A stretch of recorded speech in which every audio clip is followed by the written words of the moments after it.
that we just stay here, 'cause in this kind of weather.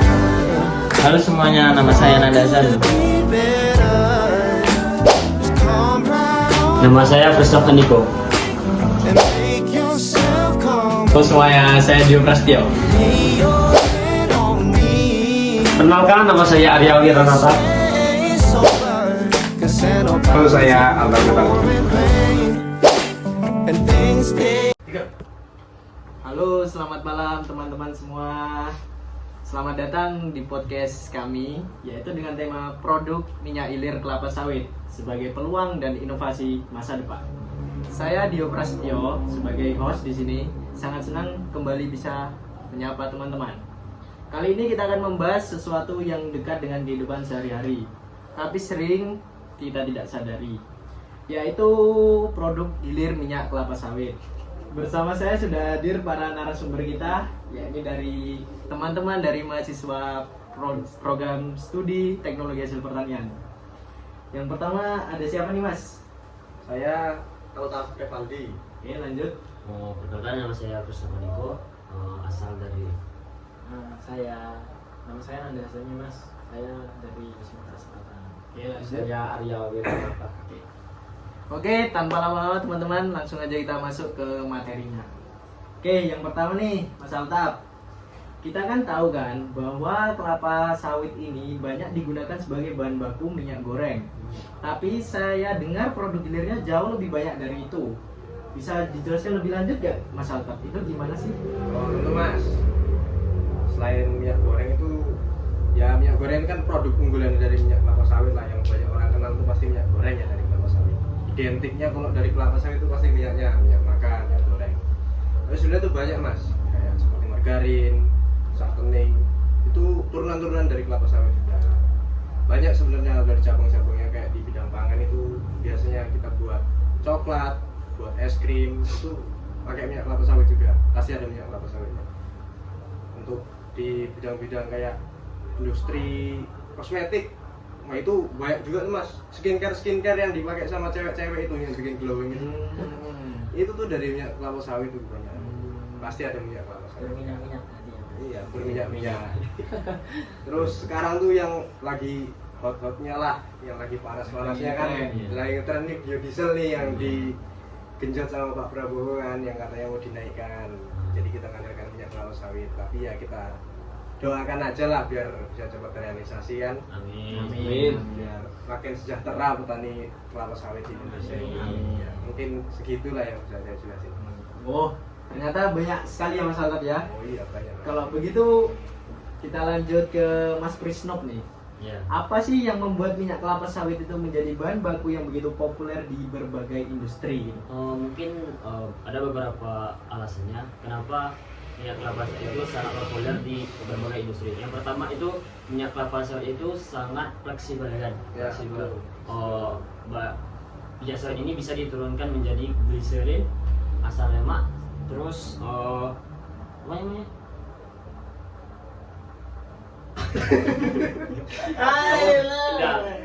Gliserin Apa sih Mas? Lupa Mas. Salam Mas. Mas. Ini nggak ditonton dulu. Gliserin, alkohol dan asam lemak. Biasanya ini digunakan untuk bahan turunan pangan seperti kayak margarin, terus margarin dan makanan-makanan yang lain kayak gini, food ester, HP. Mungkin alasan yang keduanya alasannya minyak kelapa sawit ini sangat mudah didapat karena mungkin para PT-PT lain sangat banyak menanam kelapa sawit karena hasil panen itu sangat cepat dan banyak didapatkan dari panen tersebut. Dan juga minyak kelapa sawit ini sangat terjangkau daripada minyak-minyak lainnya seperti minyak nabati, minyak hewani gitu. Mungkin itu saja mungkin dari saya. Oh, berarti begitu Mas ya? Ya. Oke, kalau begitu lanjut kalau dari sisi peluang nih, Mas Nanda. Apa sih produk gilir yang sedang berkembang pesat saat ini? Banyak sih Mas. Salah satunya nih yang sudah dijelaskan Mas Altab tadi, yang sedang digenjot Pak sama pemerintah kita kan yang baru ini, biodiesel. Jadi kebutuhan energi terbarukan itu sangat penting karena selain penting, produk-produk ini memiliki tingkat santai Harga jual ya, harga jualnya juga kan tinggi, terus ramah lingkungan juga Mas. Jadi juga berbasis oleh kimia seperti surfaktan untuk deterjen, kosmetik dan banyak yang lainnya Mas. Itu juga memiliki prospek besar untuk inovasi yang terbaru. Jadi minyak kelapa sawit ini nih banyak sih Mas, penting kegunaannya sih Mas. Jadi kayak biodiesel kan mungkin lebih ramah lingkungan, terus ramah juga kan buat kantong-kantong, harga yang murah, mudah didapat ya daripada minyak lainnya. Mungkin itu saja sih Mas. Wah, berarti biodiesel sendiri ini sangat menarik ya. Pasti, tetapi dibalik yang sangat menarik itu pasti ada tantangan terbesarnya nih yang dihadapi dalam pengembangan produk hilir ini. Coba sih saya mau minta tanggapannya Mas Arya ini apa gitu. Kalau dari saya pribadi ya Mas ya, ada beberapa tantangan sih untuk hilirisasi di Indonesia. Yang pertama itu teknologi kita masih perlu dikembangkan, apalagi untuk bersaing di pasar global ya Mas ya. Betul.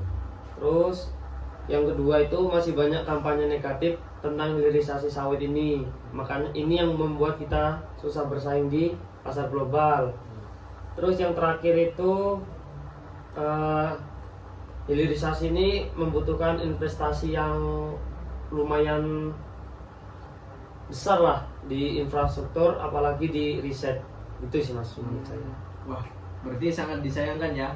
Padahal kalau bisa dimanfaatkan ini, biodiesel ini akan sangat menambah benefit, yang mempunyai benefit yang sangat besar lah untuk negara ini kan. Betul. Ngomong-ngomong soal benefit nih, kalau begitu bagaimana kita sebagai negara produsen sawit terbesar di Asia ini ya, bagaimana sih caranya kita bisa mendorong hilirisasi ini? Menurut Mas Antar gimana?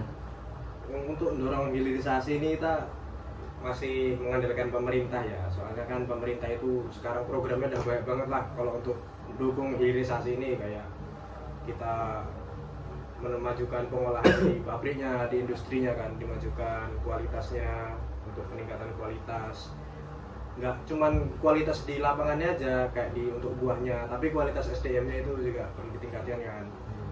Apalagi yang program baru-baru ini tentang petani milenial tuh yang sebulan gajinya 10 juta. Nah, itu kan buka mata untuk semua orang tuh. Ayo jadi petani lah, jadi petani ya. Itu salah satu program pemerintah tuh yang membangkitkan semangat petani Indonesia Jadi lagi. tidak hanya kaum orang tua aja Mas. Iya, kan banyak yang bilang muda, tuh muda. petani itu kok orang tua isinya. Ya sekarang pemerintah udah ngasih jalan kok. Udah ini saya bikin program jadi petani milenial, gajinya 10 juta sebulan. Siapa yang nggak ngiler dapat gaji 10 juta? Betul. Terus ini lagi program pemerintah juga yang ya sama-sama kita rasain di sini lah ya kan. Dari donatur kita nih, dari BPDP. Betul. Ya makin semangat nih kuliah dibayarin, Dibayarin. dikasih duit jajan, wah makin semangat. Kuliah gratis. Berangkat dibayarin. Berangkat Dapat dibayarin, uang buku. dapat uang buku, dan kita jadi semangat kuliahnya kan. Jadi kita nih bisa belajar maksimal untuk memajukan, untuk terus menambah inovasi-inovasi baru lah tentang produk-produk hilir yang bakal muncul ke depannya. Mungkin itulah tanggapan saya Mas. Wah, berarti benar sekali ya Mas Antar ya. Oke, itu dari teman-teman menurut para narasumber kita, pendapat-pendapatnya tentang inovasi peluang kelapa sawit untuk masa depan. Oke, sebagai penutup nih, apa sih pesan-pesan untuk para orang, untuk Mas Nanda?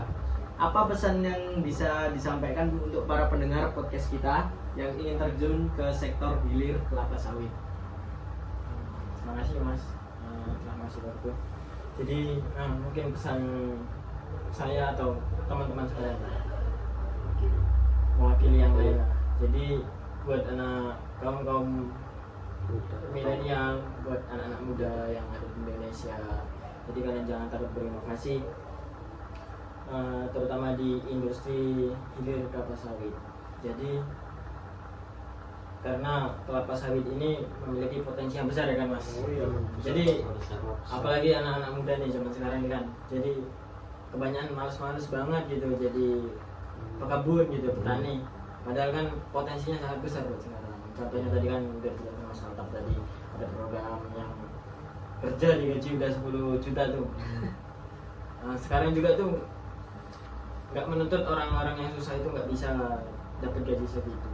Nah, buktinya aja kayak kami ini kan contoh-contohnya nih dapat program dari pemerintah nih BPDPKS nih, kuliah gratis. Jadi buat yang nggak bisa kuliah itu keterbatasan uang, kalian tuh harusnya bisa kuliah.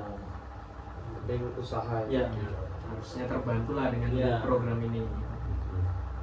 Jadi kita tuh anak-anak muda ini harus tahu nih, berkembangnya produk-produk sawit di Indonesia itu kan kita kan jadi salah satu produsen apa terbesar lah di Asia. Jadi masa kita anak-anak muda ini nggak tahu nih produk-produknya ini apa gitu. Ya mungkin itu aja sih Mas. Yang penting jangan anak-anak muda ini zaman sekarang jangan males lah, Jangan gengsi. jangan gengsi, jangan mau apa namanya enaknya aja. Jadi kita tuh harus tahu juga nih apa sih petani-petani gitu. Jadi biar kenal juga sama namanya kelapa sawit. Jadi seperti itu Mas. Oke, terima kasih untuk para narasumber kita atas materinya yang sangat inspiratif. Semoga ini bisa membuka wawasan bagi para pendengar kita tentang pentingnya hilirisasi kelapa sawit. Amin. Oke, baiklah teman-teman, sampai sini dulu podcast kita. Jangan lupa untuk terus ikuti podcast kami dan sampai jumpa di episode berikutnya. Terima kasih. Dadah. Jangan lupa gabung BPDPKS.